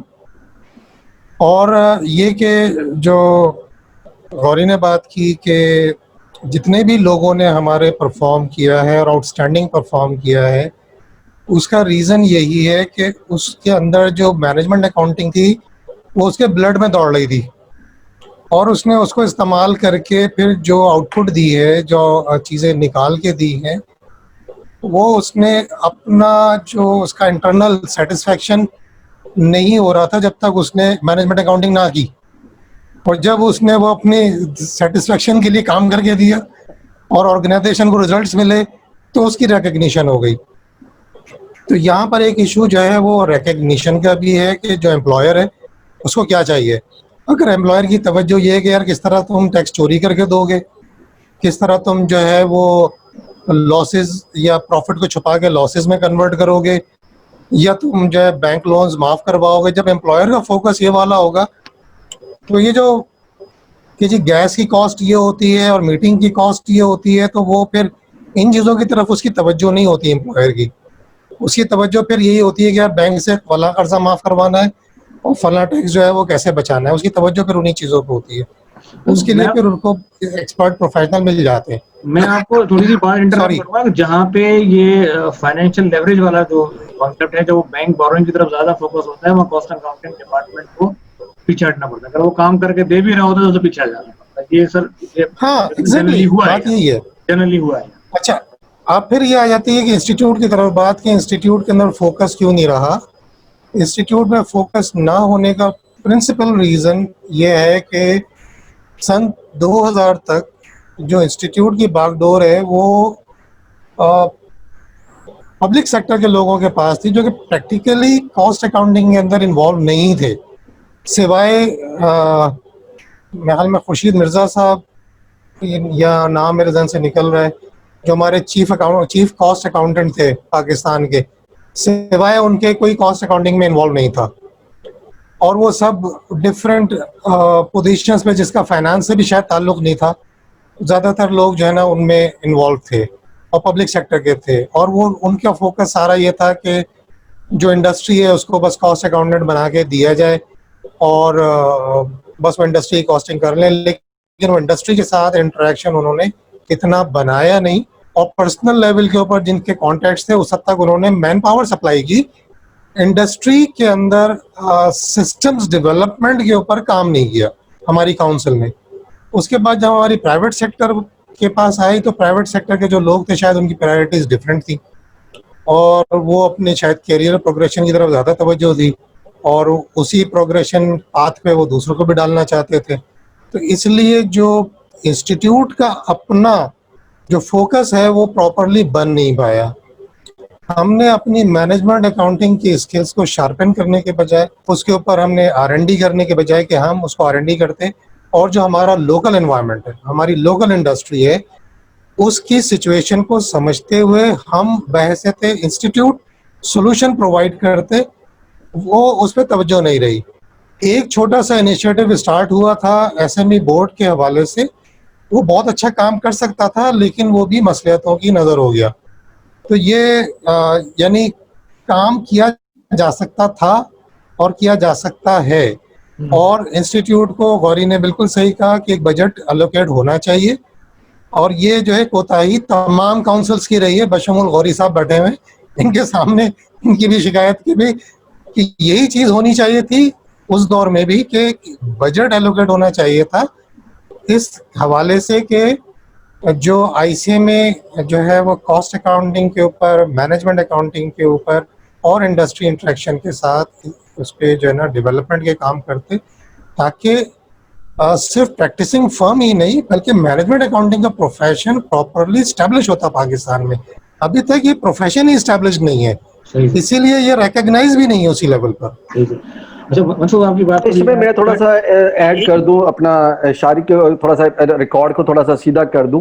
देखिए जैसे लास्ट हमने चार्ज लिया तो कुछ ऐसे काम किए जो मैं समझता हूं कि एक प्रॉपर फाउंडेशन खड़ी कर दी गई थी और उसको ना सिर्फ पाकिस्तान में अप्रिशिएट किया गया था, उसमें पूरे रीजन के अंदर हमें अप्रिशिएट किया गया।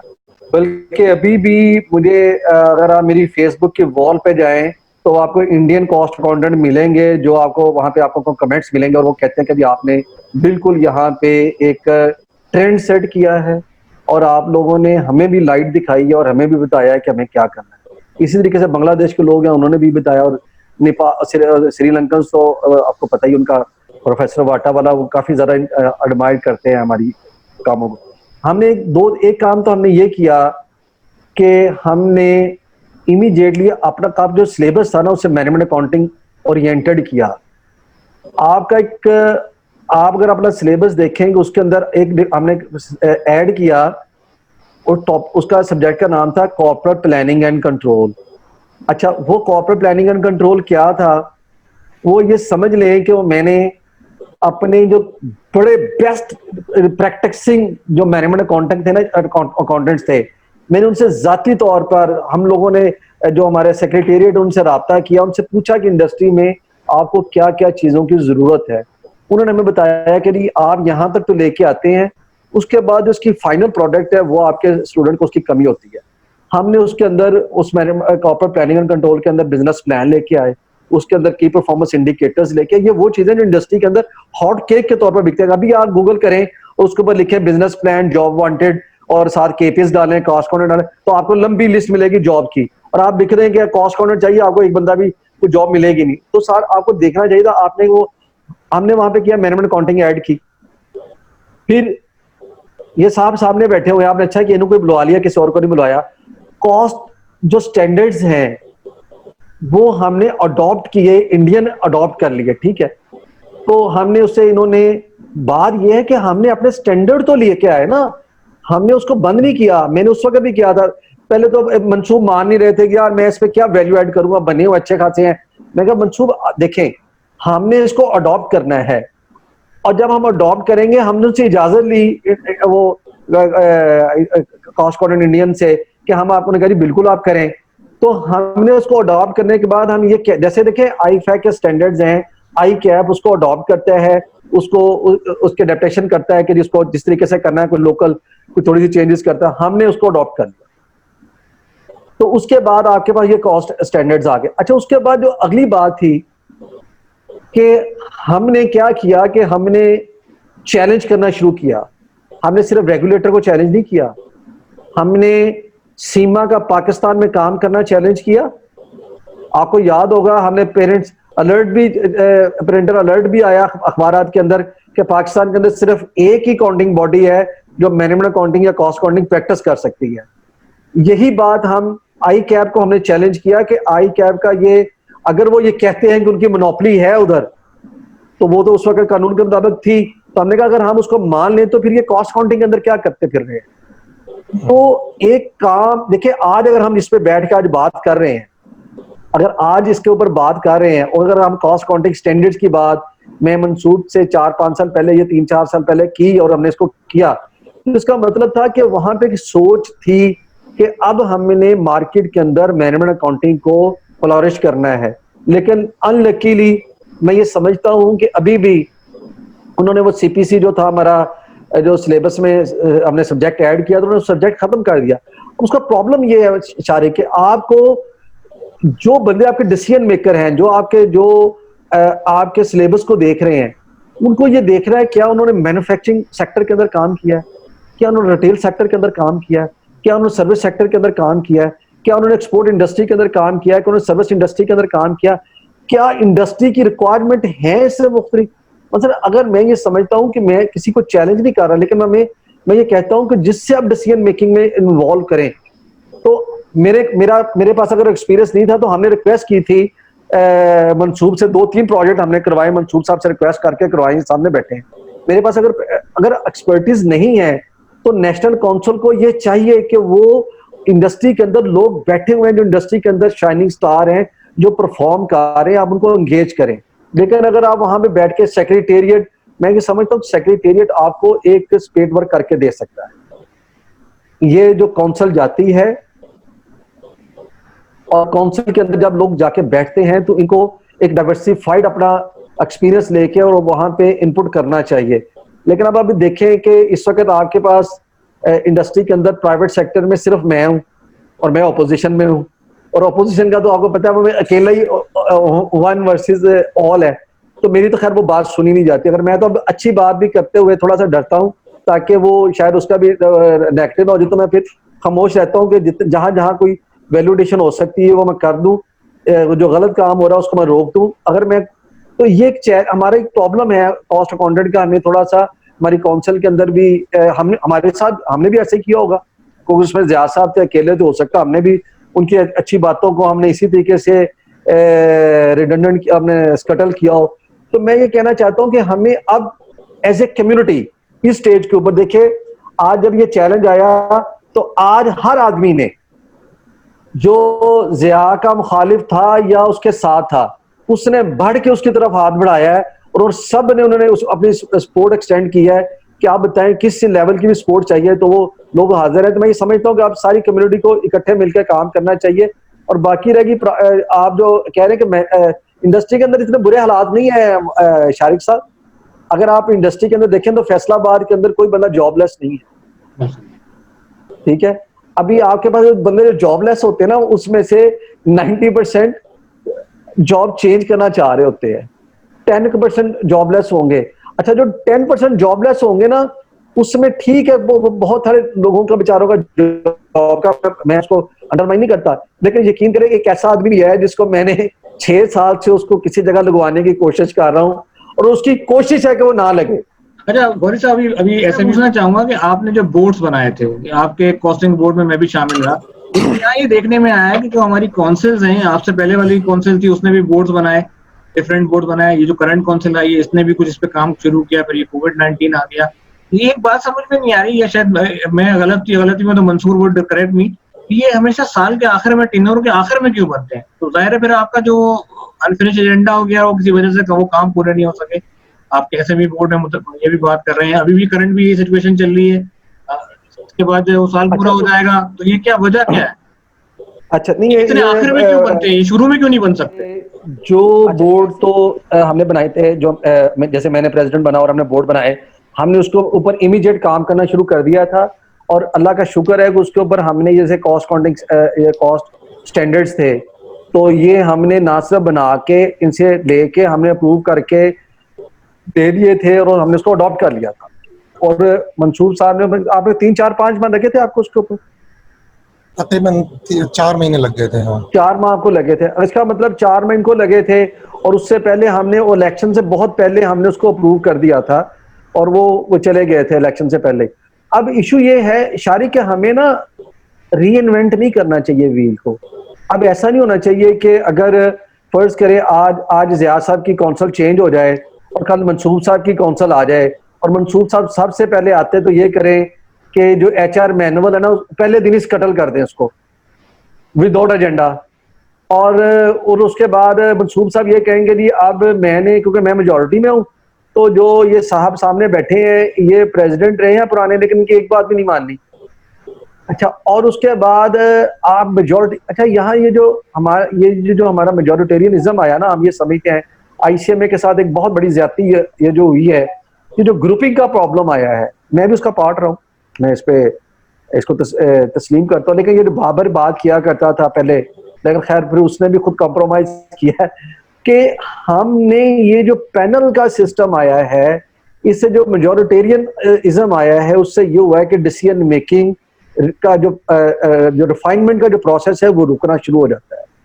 तो मैं ये समझता हूँ कि हमें इस दफा जो पीछे भी काउंसिल थी, वो लोग आने चाहिए जो ग्रुप की बेस पे काउंसिल पे ना बैठे, वो प्रॉपर डिसीजन मेकिंग में कंट्रीब्यूट करें, रेजिस्ट करें, क्योंकि रेजिस्टेंस जो है वो डिसीजन मेकिंग को रिफाइन करती है। अगर आप ये करें कि आधे घंटे की मीटिंग में 30 एजेंडे निकाल दें, तो आप उसमें ये आपको अंदाजा हो सकता है कि उसकी क्वालिटी ऑफ डिसीजन मेकिंग क्या होगी। तो मैं इसमें ये कहता हूं कि हमें अब थोड़ा सा जातियात से निकल के, ग्रुप से निकल के इंस्टीट्यूट के बारे में सोचना चाहिए, वरना हमारी दास्तान भी ना होगी दास्तानों में। It's a last opportunity for you guys. अभी हमने इसको कोई पॉलिटिसाइज नहीं किया कि ये ऑडिट राइट्स जो हैं ये तो हमारे दौर में मिल गए थे, हमने किसी प्लेटफॉर्म पर नहीं कहा।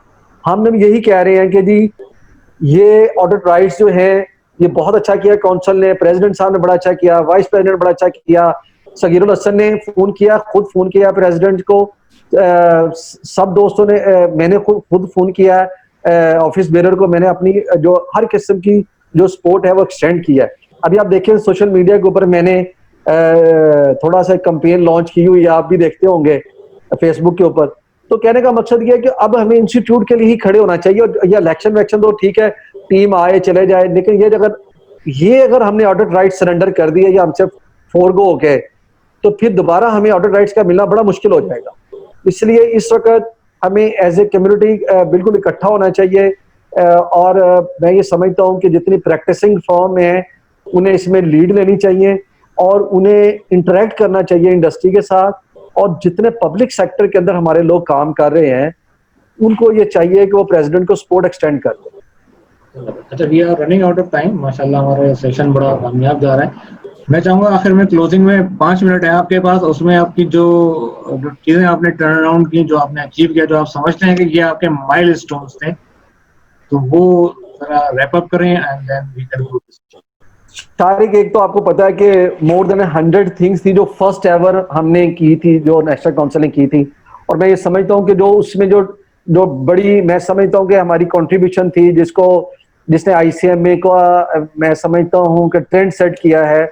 सबसे पहले तो हमने एकेडमिया के साथ अपने आप को एंगेज किया।